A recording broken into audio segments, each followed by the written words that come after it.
খারাপ সময়টা হয়তো অতীত হয়ে যায়, কিন্তু মানুষের খারাপ ব্যবহারটা কখনো অতীত হয়ে যায় না। শুধু নিজে থেকে কথা বলা বন্ধ করে দেখো, দেখবে অনেক আপনজন বড় হয়ে যাবে। আসলে কেউ আপন হয় না।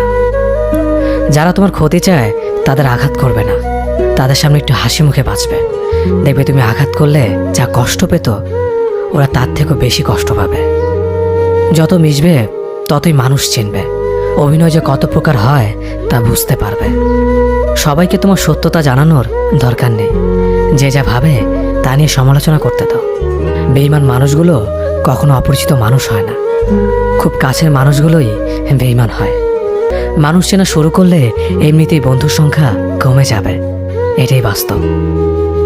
3টি কথা মনে রাখবেন: যে তোমাকে সাহায্য করে তাকে কখনো ভুলে যেও না, যে তোমাকে ভালোবাসে তাকে কখনো ঘৃণা করো না, যে তোমাকে বিশ্বাস করে তাকে কখনো ঠকিও না। ধোঁকা একজনেই দেয়, কিন্তু বিশ্বাস সবার উপর থেকে উঠে যায়।